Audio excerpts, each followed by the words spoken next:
Thank you for listening to this Ohr Somayach production. To find out more and to partner in our mission, please visit ohr.edu.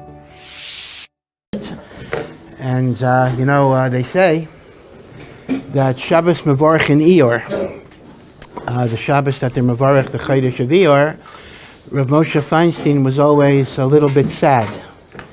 And the reason he was sad is because Chazal tell us, B'Nisan Nigalu, that the redemption will come in. We were redeemed in Nisan, U'B'Nisan Asidin Ligoyal, and the future redemption will take place in Nisan. Although Mashiach can come any time, but there is a concept that Nisan is the most likely month of the redemption. So as long as you're in the month of Nisan, there's such a good chance Mashiach will come. And when you're already moving towards Iyar, there's a bit of a downer, not only because you're leaving the Yom Tov of Pesach, but because the optimal Zman of Mashiach and Geula is you're leaving. So Rav Moshe was always a little bit sad, Shabbos Mevorach in Iyar, but the truth of the matter is, Iyar has many, many milas in and of itself. In the Sifrei Chasidus, it's brought down that the word Iyar is a Rashi Teva. It's an abbreviation for the pasuk in Parshas Beshalach. Ani, the Aleph is Ani, Yud Yud is Hashem. That's a short way of writing Hashem. And the Reish is Rofecha. I am Hashem who will heal you. And the notion of refuah is a very broad idea. We talk about, when we say a Misha Berach for Chaylim, we say refuas hanefesh or refuas haguf. So refuas haguf is if somebody is sick, they should be healed from their illness. Refuas hanefesh is a much deeper idea. It doesn't just refer to mental illness, but it refers to all of the distractions, all of the anxieties, all of the fears that people have that prevent them from doing what they can do to serve Hashem. So if Iyar is a month of Refuas HaNefesh and Refuas HaGuf, that's a very, very great thing, that this month is Mesugal for inner healing in all the different ways that you can do so. So Iyar too is a great, great month. In some ways, the relationship of Iyar to Nisan is very similar, actually, to the relationship of Cheshvan to Tishrei, right? Tishrei has all of the Yomim Tovim, and then comes Cheshvan with no Yomim Tovim at all. Iyar is not quite that, but Iyar is pretty close. What Yomim Tovim are in Iyar? So there are two Yomim, well, actually it depends. If you're a Zionist, there are four, and if you're not a Zionist, there are two. So the two, I will plead the Fifth Amendment regarding me. Okay, maybe later we'll talk about it. The two that are within the standard Jewish calendar are not really Yomim Tovim, but one is Pesach Sheni, the 14th of Iyar, is the opportunity of the second chance to make up the Korban Pesach. Now, we don't do very much on that day, but we don't say Tachanan, so at least we acknowledge it's a festive day. And the other one is Lag BaOmer, which is the day that the Talmidim of Rabbi Akiva stopped dying. So those are what you would call the non-Zionist special days. And the Zionist special days are coming up this week. We have Yom HaZikaron, Tuesday. Monday night, Tuesday. Is it Monday night, Tuesday, or Tuesday night, Wednesday? What is it? Which one? Yeah. So the point is, that's actually a day which we memorialize the Chayalim that died in the defense of Eretz Yisrael and Am Yisrael. And then you have Yom HaTzmaut. I just want to point out, people raised the question, and we had Yom HaShoah, and it's a little controversial because Yom HaShoah was the memorial for the Holocaust, the 6 million Jews. And it's interesting that the Rabbanut got knocked for both Yom HaShoah and Yom HaTzmaut, because the idea is that you're not supposed to have sad days of commemoration in Nisan. So you shouldn't have Yom HaShoah in Nisan. And on the other hand, during Sfira, you're not supposed to play music, at least during certain periods. So you're making Yom HaTzmaut during Sfira, and you're making Yom HaShoah during Nisan, right? So both of them are a bit of a problem. But Yom HaZikaron is not for the Shoah. Yom HaZikaron is for the Chayalim, or anyone really, who died in Eretz Yisrael against terror and the like. Now, people sometimes ask, Yom HaShoah and Yom HaZikaron, they have the siren. Do you have to stand up and a moment of silence or 2 minutes of silence, whatever it is? So Yom HaShoah was already still Bein Hazmanim, so I don't know, so you didn't necessarily, I'm just curious what other Rebbeim do. I'll just say my own position. My own position is maybe an obvious position. That is, if you are in public, if you are in the street, you absolutely must stop and observe the moment of silence. And Yom HaZikaron is even more important than Yom HaShoah in that sense. And the reason that's so is Israel is a small country. So like any person you're looking at may have lost a son, or lost a parent, or lost a brother, or lost a sister. Right? It's not so hard to find somebody who lost someone. And for a Ben Torah in particular, to kind of treat that with indifference and not to commiserate with the suffering of people is very callous, and it is an awesome Chilul Hashem. So there are some from people who say, this is a geisha thing about moments of silence, I don't keep these things. If you are outside, 1,000%, you must. Inside, okay, listen, it's not Taryag mitzvos, so you're not mechuyev to get up, so that already, and especially if you're learning, it would be a shikol b'dul Torah. So I wouldn't call it a chiyuv, but legabe other people, you do have to, cannot be poresh min hatzibor. Regarding, actually I want to make one comment about Yom HaShoah and one about Yom HaZikaron. It's both of them have some interesting ideas. With Yom HaZikaron, so they tell the story about Rav Shlomo Zalman Auerbach, and I think I've mentioned the story before, and maybe you've heard it anyway, where Rav Shlomo Zalman was the Rosh Yeshiva of Kol Torah, which is in Bayit V'gan. It's still in Bayit V'gan. In fact, how he became Rosh Yeshiva was a very, very interesting story. He was a young man. This I think goes back to the 30s. I think this goes back to before there was a state of Israel.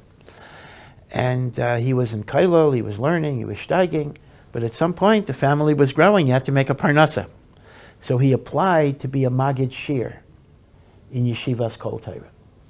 So the process when you apply to be a Magid Shir in a yeshiva, maybe some of you will one day go through this, is you have to give a shir, right? And you're evaluated. It's a little nerve-wracking. I mean, actually, Ohr Somayach didn't do that, so I can't say that I did that here. But if it's Yeshiva Gedol, if you go to Mir or whatever it would be, they actually make you give a share. But not to the Talmidim. You give a share to the Rosh Yeshiva. And they kind of go through whether you know what you're talking about or whatever. So Shlomo Zalman gave a shir. He was like 25. He gave a shir in front of the senior Rosh Yeshiva of Kol Torah. And in the middle of the shir, one of the Rosh Yeshiva asked him a kasha. And Rav Shlomo Zalman thought for a minute, and Rav Shlomo Zalman said, "You're right, your kasha is so good. My whole shir is wrong. I'm just going to stop here because you slugged up my whole shir." And he went home. He lived in Shari Chesed, adjacent to Rechavia. So he took the long bus home. Remember, and I assume Eged was slower than it is. This goes back to the 30s, really long time ago. And he told his Rebbitzin, he says, I messed up. Imagine, for Shlomo Zalman, I messed up. Listen, obviously they're not going to hire me. I prepared a whole shir, and they slugged it up, and I couldn't answer it, and that's it. So we'll have to look for some other parnasa. So like an hour later, nobody had phones in those days. The only phone was in the post office. So somebody rushes and says, "There's a phone call for you in the post office. You got to go right now." So he goes to get the phone. And it was the Hanhala of Yeshivas Kol Torah that offered him a job. They offered him the position. So he said, Baruch Hashem, I'm very, very grateful, but I messed up. Why are you offering me the position? Everything I wanted to say, you slugged up. So they said, listen, we know that a Talmud Chacham like you could have finagled his way out of any question. You could have said something. But you also had a sense it wouldn't have been emes. You could have maybe fooled us, whatever, but it wouldn't have been emes. And you were maida ala emes. That's exactly the type of Rebbe we want for our Talmidim, a Rebbe that is maida ala emes. And therefore he was hired precisely because he was willing to say, my shir is wrong. every Rebbe, every Mechadesh has a certain investment in their Torah, right? So if I have a Chiddush, if you have a Chiddush, you want to defend it. So you'll come up with, this answer, that answer, even though it's not so solid.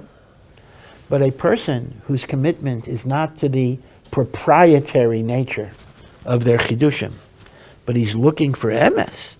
So if you could, if he's convinced that it's not emes, he'll be choser. The Gemara has, Rava says a few times in Shas. Rava said a halacha publicly, and Rava said, after thinking about it, after someone else asked him a question, he assembled all of his Talmidim and he said, Devarim shamarti aleichem tos hein biyadi. That which I told you yesterday is a mistake. Maida ala emes. Great Maida. Okay, so that was a digression. But the reason I brought up Rav Shlomo Zalman with respect to Yom HaZikaron, that's why I brought him up, is that there is a famous story, and it comes in two versions, so I don't want to say for sure which is the authentic version, that one of his Talmidim said he was going up to Tzfat to daven by the graves of tzaddikim. Now in Tzfat, I'm sure you've all been there, you have the Arizal, you have Rav Yosef Karo, you have the Alshich, the greatest tzaddikim, and then right next to Tzfat you have Meron, Rabbi Shimon Bar Yochai. By the way, it's kedai to go to Meron in the off-season. Lag BaOmer, it's very, very hard to get near the kever. But you go, if you went to Meron today, you'd have the whole kever for yourself. It'd be a good time to go. They say that Meron is so crowded, I mean, putting aside the tragedies that happened, which we still think about, but even putting that aside, they say Meron is so crowded on Lag BaOmer that even Rav Shimon Bar Yochai goes somewhere else, like he kind of leaves to go. But anyway, Meron and Tzfat are right next to each other. So the Talmud wanted to go to Kivrei Tzadikim. So Rav Shlomo Zalman said, why do you have to schlep to Tzfat to daven by the grave of a tzaddik? Whenever I want to daven by the grave of a tzaddik, I go to the military cemetery at Mount Herzl, which is right next to Bayit Vagan, right? Last stop on the light rail is the military cemetery, Har Herzl. And I daven by the kever of a chayal who gave his life in defense of Eretz Yisrael and Am Yisrael. And such a person is worthy of having our prayers answered in his merit. That person is a tzaddik. Now, there are two versions, because according to one version, he said, even if the chayal is not from, even if the chayal is not observant. According to others, he said a chayal that is shomer mitzvos. Okay, but there are two girsos of how far he went. But this is a very, very important thing to think about, because as you know, the religious world right now, for a while already, has been embroiled in a great deal of controversy concerning the army, right? The different government proposals to have a compulsory draft of yeshiva, bachurim, etc.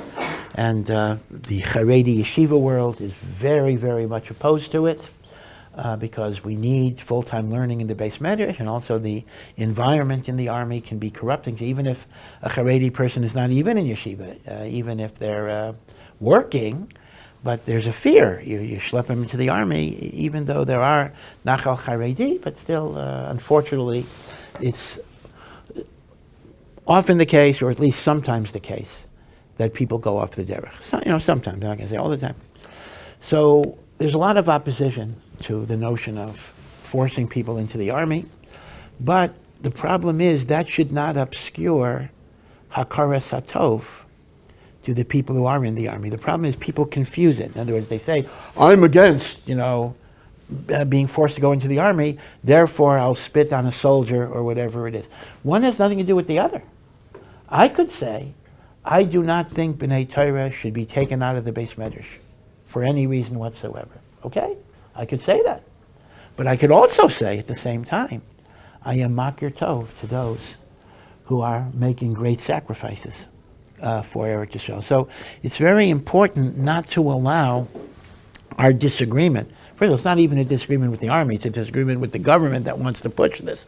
It's very, very important to separate in your mind the Hakaras Hatov that you have for Chayolim, which is an important thing to have, versus whatever your Shita is, Lagabe military service and the like. In fact, it's either of Gershon Edelstein, I should be well, or of Michael Lefkowitz, one of the Rosh Yeshivas in Panovich, was giving a shmooze to the Panovich, Bachram and Panovich, in which he talked about Hakaras HaTov to the Chayalim. I saw this, it was on YouTube, a little reel.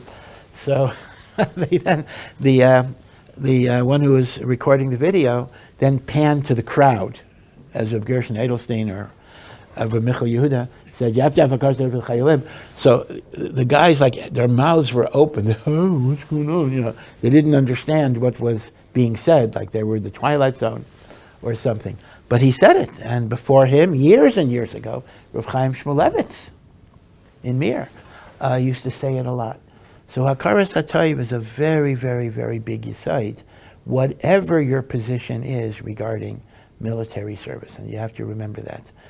Someone, and Rav Shlomo Zalman said, such a person, certainly if he's a Shomer Mitzvahs, and maybe even if he's not, those are the two girsais, is considered to be a righteous person, because he gave his life for Am Yisrael and for Eretz Yisrael and the like. So that's so Yom HaZikaron does have a certain importance.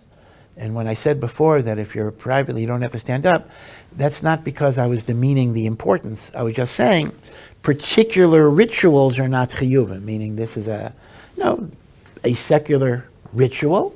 So when you're in public, keep it, but you're not mechuyev to keep it, but you should think, for example, I'm learning in the zechus of the people who gave their lives, and that's something to think about. Now, let me go backwards a little bit, although I'm digressing. Let me go backwards a little bit and talk about Yom HaShoah, right? So I said Yom HaShoah is a big problem because Yom HaShoah is the end of Nisan, and Nisan you don't have sad days. So why did they pick the 28th of Nisan to be the memorial day for the Holocaust? Like, what happened? So the answer is something did happen on the 28th of Nisan, the corresponding English day, and that was the fall of the Warsaw Ghetto. Right? The Warsaw Ghetto was one of the few times in which there was organized Jewish armed resistance against the Nazis. And although the ghetto was ultimately destroyed, but nevertheless we stood up and we fought, and therefore we memorialize the heroes of the Warsaw Ghetto. Now, in the Warsaw Ghetto, there were kama v'kama gedolim who encouraged us, meaning this is not simply an example of like non-religious people fighting. Rav Nachum Zemba, although he was a businessman, he actually was one of the Gedolei Hador, a tremendous, tremendous guy, and died in the Warsaw Ghetto, etc. And he said it was a Kiddush Hashem to stand up. But the question would be this: 6 million Jews died in the Holocaust. The Warsaw Ghetto was a particular event in the Holocaust. Why did the Israeli government choose the fall of the Warsaw Ghetto to commemorate the Shoah? I mean, there are many things that could have been chosen. So the answer is everything in Israel has a political history. And this political history was actually quite painful if you go back to the founding of the state. And that was the following. The original Zionist founding fathers and one founding mother, Golda Meir, but basically it was mainly male Ashkenazim, had a certain disdain towards the origin that they came from. I mean, these were mainly Jews that came from Poland, Russia, which is Ashkenazi, right? Ben Gurion was David Green, etc. And they had a certain disdain because they looked at the Gullus Jew as passive, ineffectual, weak, not standing up for their rights. And in the state of Israel, from a secular Zionist perspective, we were going to be strong, we were going to be tough, we were going to beat anybody up who tries to hurt us in any way, right? The never again motto. So that actually created, in the early years of the state, a certain discomfort with the way 6 million Jews were killed. There were statements that were said, they went like sheep to the slaughter. Why didn't they fight? Why didn't they stand up? Now, of course, even a few moments of reflection would show you how utterly helpless and hopeless most of the millions of Jews were. No way of doing anything. But still, they were looked down upon. So when we have to again, I'm speaking from a secular perspective here. So when we have to memorialize the Holocaust, we don't want to memorialize the Jews that went like sheep to the slaughter. We don't admire those Jews. So we got to look around a little bit for the Jews that were tough, and the Jews who fought, and the Jews that even though they wound up dead, but they didn't go without a fight. So as a result, the Warsaw Ghetto became the paradigm for what we admire and what we want to remember about Jewish heroism, rather than what you might call the passive deaths of the people who went like sheep. Now you should know, people don't think about this today, but in the early years of the state, when there were many, many, many Holocaust survivors who were still alive, right? The World War II was over 1945, and the state of Israel is 1948. So there were many, many Holocaust survivors alive. People were very hurt. They felt that they were being delegitimated, that there was no compassion for them, there was no feeling for them. So there was a lot of controversy. Should the Warsaw Ghetto be the day that you memorialize Holocaust? Now, the truth of the matter is, this is a false dichotomy. It's not an either or, meaning we're machshev the Kedoshim who went because they had no ability to fight, and we're machshev those who fought. It's not a question of delegitimating, but the question is, where was the emphasis? So everything in Israel, even Yom HaShoah, becomes a controversy in which there were different sensibilities that were affected. So I think I had mentioned, forgive me for repeating, that you actually find a very similar dichotomy all the way back to the Hanukkah story, which was the revolt of the Maccabees against Greek oppression. Now, the story of Hanukkah is told in the Gemara very, very briefly. Not a long story at all, but the main sources for all of the details of the story of Hanukkah, and many, many years. Remember, the war of the Maccabim against the Greeks was a 25-year struggle. It wasn't just a quick little thing. So we have two books. They're called Sefer HaMaccabim, the Book of the Maccabees. And although there are 4 books of the Maccabees, so-called, some even have 7, but the history of the Hanukkah period is only told in Maccabees 1 and Maccabees 2. And there's a lot of overlap because they're covering the same time period, and they cover the same history, all the different wars and the Hanukkah miracle and everything else. Maccabees 1 is the earlier book, and that was probably written almost right after the military victories. Maccabim 2 may have been written 100 years later. But what's interesting is, although both of them are telling the same history, there is a difference in focus between Maccabim Aleph and Maccabim Beis. Both books are religious. They are not secular books. Both books talk about Hashem and prayer to Hashem, right? So it's not a religious secular divide. But what is it that they want to glorify? What is it that they want to commemorate?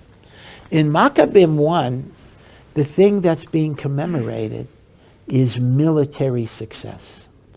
All the different stories of Yehuda HaMaccabee and the armies, right? In fact, it gives you much more information that you probably would be interested in. It goes over every military campaign, every hill, every town, every village. In fact, I was told that during the Vietnam War, Maccabees 1 was a required text for guerrilla warfare, because what was the situation of Vietnam? Vietnam, you probably don't remember, or you weren't even born in Vietnam. I will say that Vietnam did wonders for the growth of Torah in America. That's an inside joke. I'm not sure if you'll get it. There was a draft during Vietnam, and one of the ways you got exempt from the draft was if you were in a yeshiva or a seminary. So as a result, the enrollment of yeshivas greatly expanded during the Vietnam War. So I guess that was a silver lining, so to speak. But Vietnam involved the most powerful army in the world, the United States, fighting against a bunch of rice farmers with funny hats in Vietnam. So you'd think there's no contest. The United States Army versus rice farmers? But who won? The truth is, okay, technically we never said we lost, but Lamaisa we lost. These rice farmers got rid of us. So where was there a precedent in terms of military history? The Maccabees were guerrilla warriors fighting the most powerful army in the world. Now, as religious Yidden, we believe it was Hashgacha Pratis, it was HaKadosh Baruch Hu. But if you're just looking at this from a military perspective, you'll want to study the book of Maccabees to understand how guerrilla warfare could defeat even the most powerful army. So as far as I understand, during the 60s and 70s, the book of Maccabees was a required book in West Point and the other military academies. So the book of Maccabees, one, emphasizes military victory. We fought back and defeated the most powerful army in the world. Maccabees, too, talks about martyrdom, right? Stories like Hannah and her 7 sons who were killed, al Kiddush Hashem. So, Lanias Daiti, this is mamish the parallel with Yom HaShoah, meaning are you going to glorify like the Warsaw Ghetto, or do you glorify the people who died al Kiddush Hashem? Right? Interesting. So apparently the reason why 2 books were written is because there were 2 different dayas, which is the thing that you should emphasize. So the historical issue repeats itself again. Now, this gives rise to another issue, and that is, we commonly say, that people who die in the Holocaust, died al Kiddush Hashem. We always say that. They died al Kiddush Hashem. The question is, what does that actually mean? The classic example of Kiddush Hashem is that the guy goes over to you and says, convert to, like the Crusades or the Inquisition, convert to Christianity or I will kill you.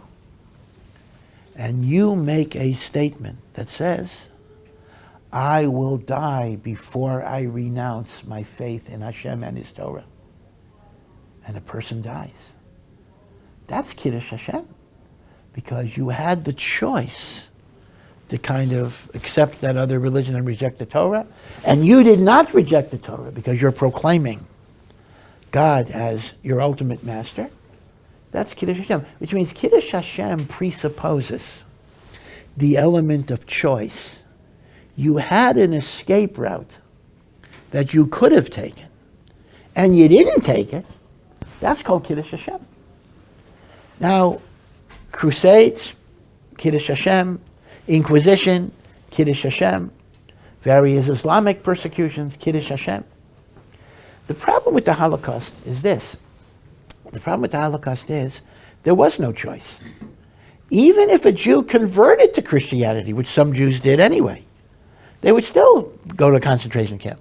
Converting to Christianity didn't help you. You're still a Jew, right? Hitler followed the halakha here. You're a Jew, even if you convert. In fact, there was one woman, she became a saint in the Roman Catholic Church, Edith Stein, a Jewish woman, Litzarenu, before World War II. She converted to Catholicism. She became a Carmelite nun, and when Hitler started the concentration camps, she was shipped to Auschwitz, and she died as a Jew in Auschwitz. 20 or so years later, the Catholic Church canonized her as a saint because they called her a martyr to her faith. Now, that's very absurd. How can you be a martyr to your faith? She didn't die because she was a Catholic. She died because she was a Jew. So she didn't give her life because of her faith. So the big kasha is, and it's a painful kasha, we don't necessarily, again, you have to be sensitive, but just in terms of understanding, why would it be the case that those who died in the Holocaust are considered to be dying al Kiddush Hashem? Number one, they didn't have a choice. And number two, many of them were not even religious, and some of them did not even practice, did not even consider themselves Jewish, although the might say they were Jewish. Of course, keep in mind too, another prat, that In fact, I don't know, this is an interesting question.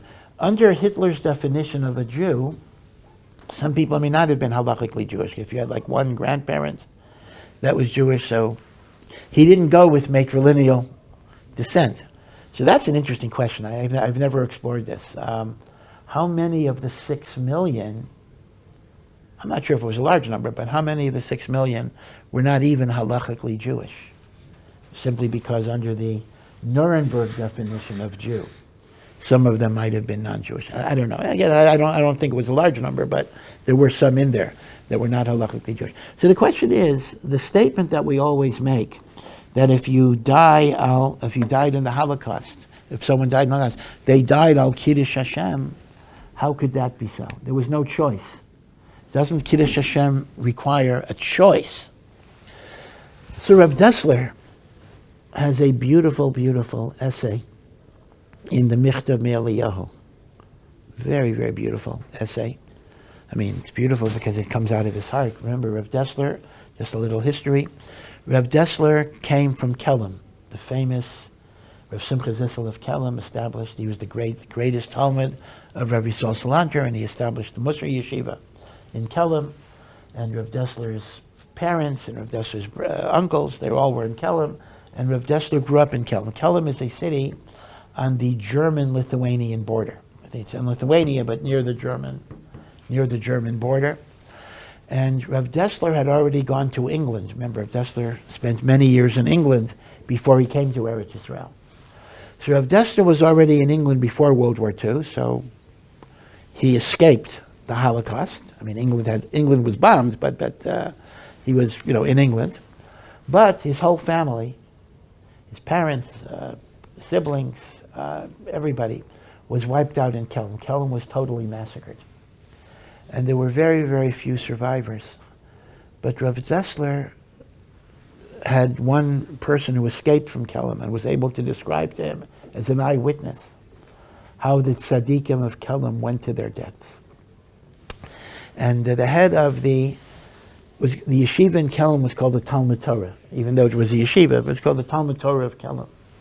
And the head of the Talmud Torah was, the Rosh Yeshiva was Rav Daniel Mavshevitz. And he described that Kelm, the thing about Kelm was they always cultivated what you might call an inner sense of calmness. This is one of the Alter of Kelm's most important teachings. Never get nervous, never get upset. Take your time. Think about things before you act. Don't get agitated. And even though the Nazis are about to gun them down, machine gun them down, Rav Mashevitz went to the Nazi guy and said, "Can you give us a few minutes to prepare for this?" And for whatever reason, the Nazi guy said, "Okay, you have a few minutes." And he spoke to his Talmidim that Hashem has made us a korban for Am Yisrael. We have to prepare ourselves. We lived our whole lives to serve Hashem. And now we have to serve Hashem in the moment of our deaths. And we have to be calm. And we have to focus. And we shouldn't get upset. We shouldn't get agitated. Now, the eyewitness told Rav Dessler, this is quite amazing.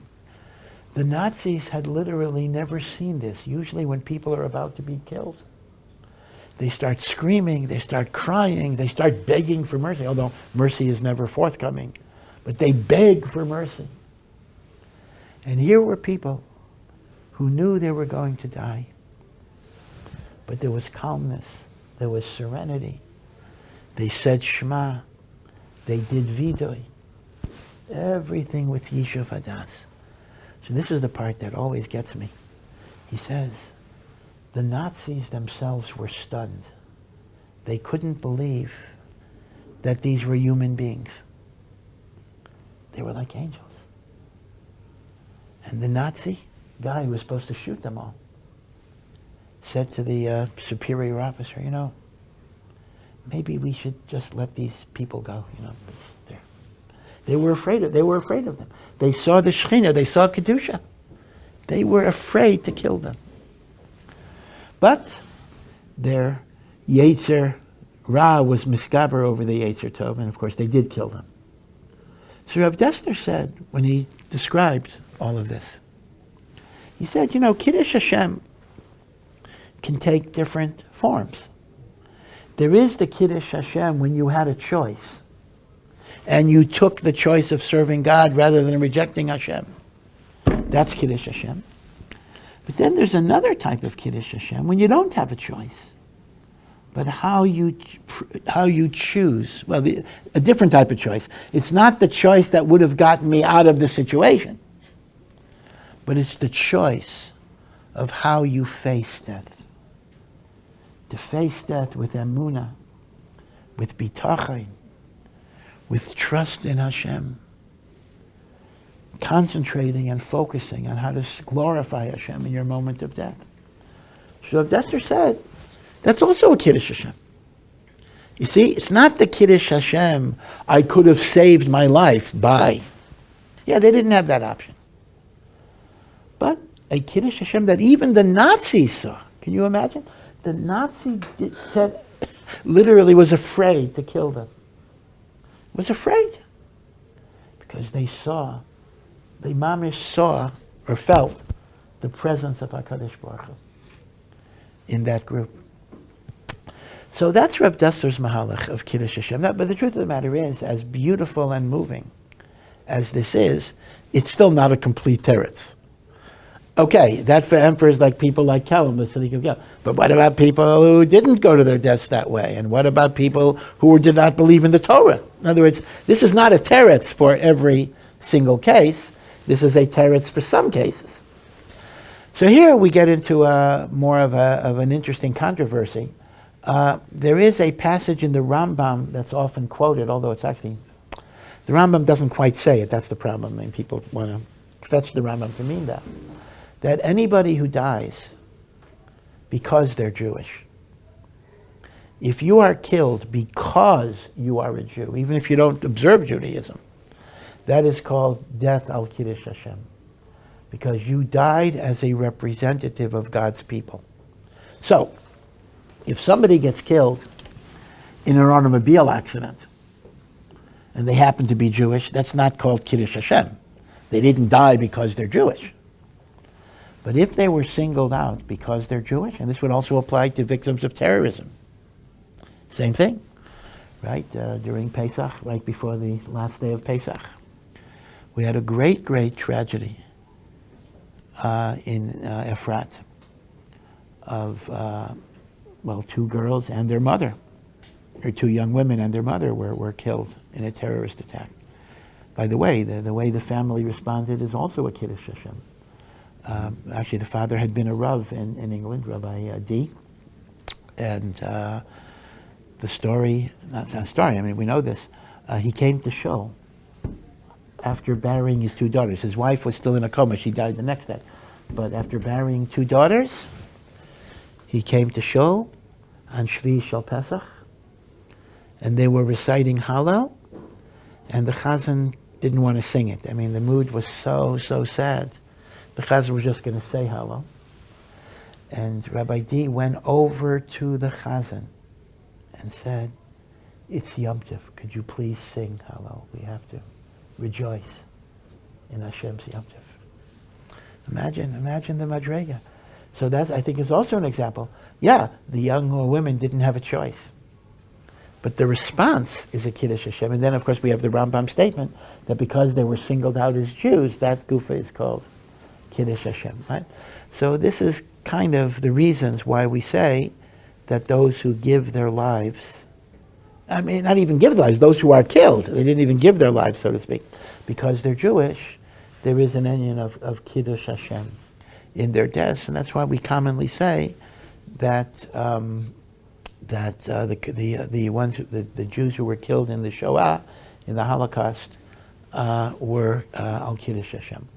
It's interesting, just as an aside, the word Shoah. Now, Shoah is a biblical term.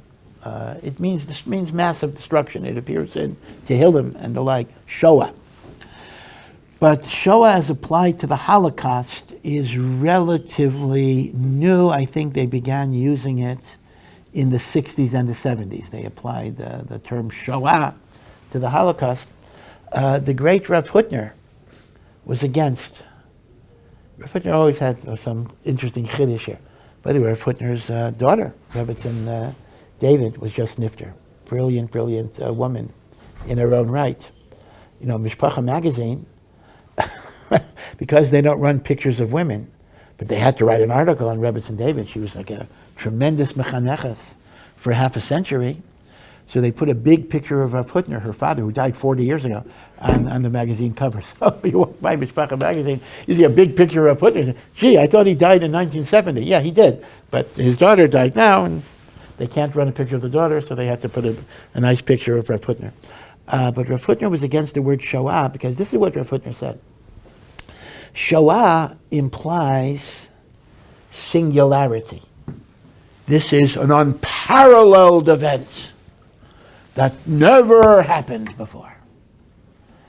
And Rav Hutner said, from the perspective of Torah Judaism, the Tochacha itself talks about God concealing his face, etc. And you have to look at this as part of a pattern of Jewish history, of Hester Panim and Golus and Churban.